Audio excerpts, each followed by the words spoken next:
Guys welcome back.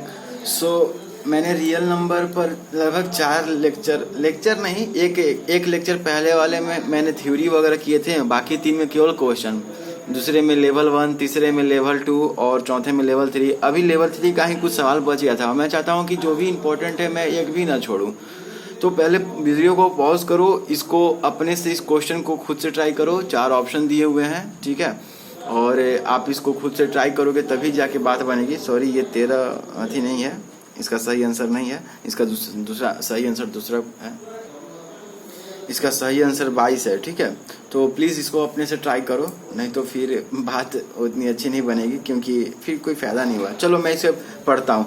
2 group consisting of 108 and 156 student. Okay, 2 group है, एक group में 108 student है, दूसरे में 156 स्टूडेंट है, ठीक है।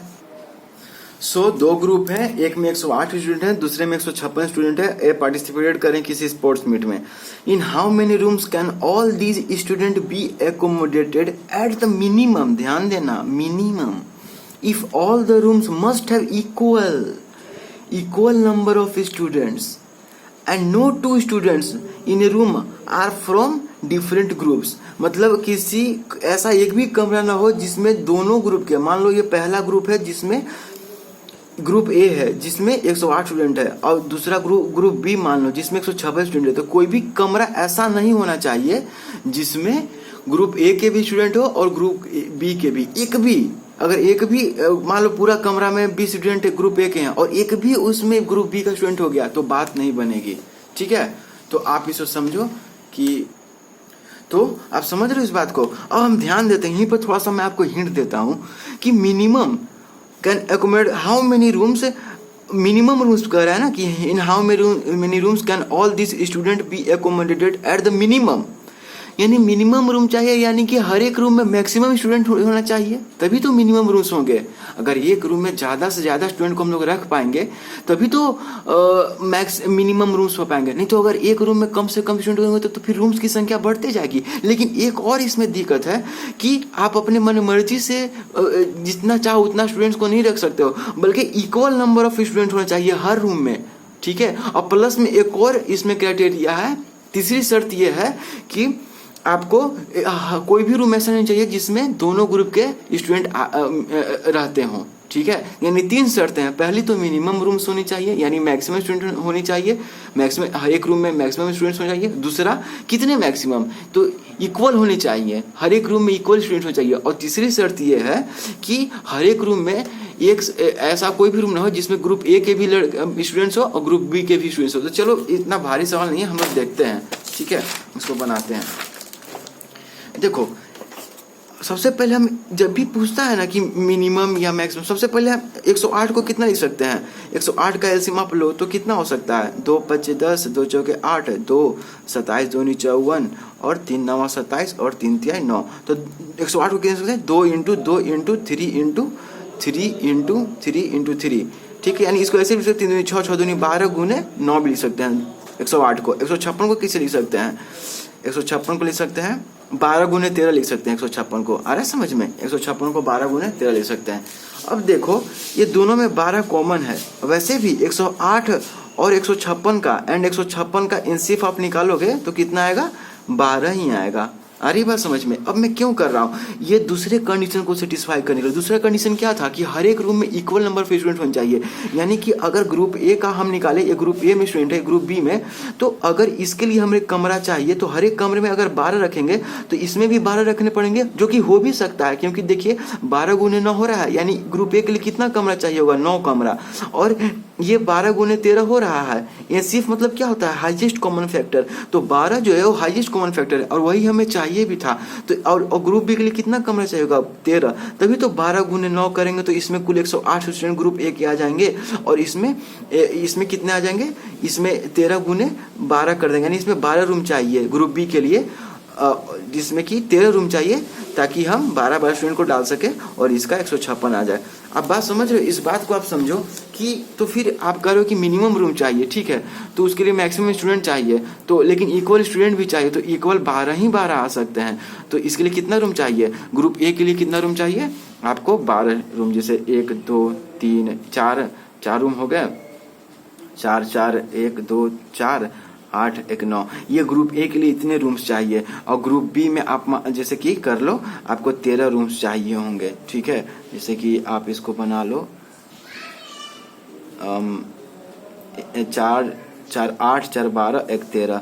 ये ग्रुप ए के स्टूडेंट्स के लिए, एक ग्रुप ए के स्टूडेंट्स के लिए। और हर एक रूम में कितना स्टूडेंट्स चाहिए? 12 12। इसमें भी 12 12, हर एक में 12, 13 रूम्स है। देखो तो अब सेटिस्फाई हुआ, क्योंकि अगर आप 12 से थोड़ा भी ज्यादा, अब कहोगे कि 12 ही क्यों?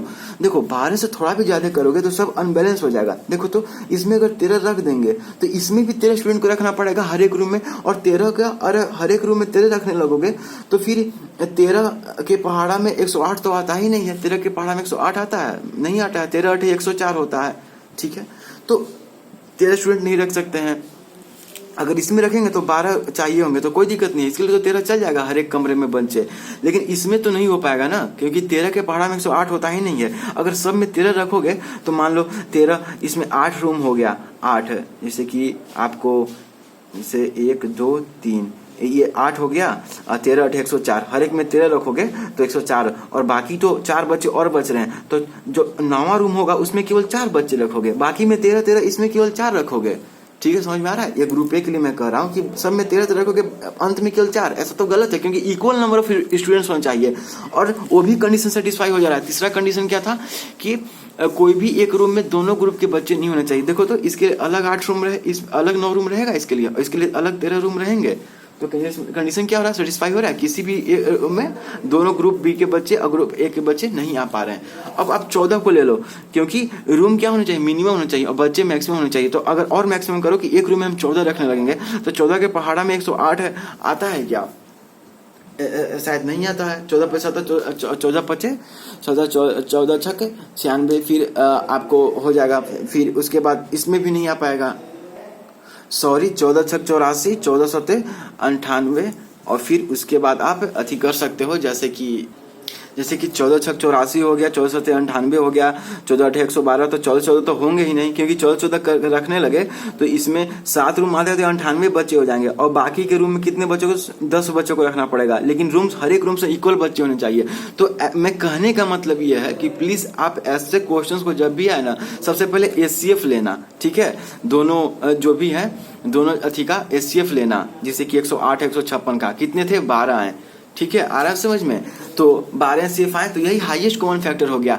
तो उतने ही इक्वल नंबर रखे जा सकते हैं हर एक रूम में, दोनों स्थिति के लिए। और दोनों के लिए तो इसके लिए 9 कमरा चाहिए, इसके लिए 13 कमरा। तो टोटल कितना हो गया कमरा? 19 + 13 = 22 रूम्स चाहिए होंगे।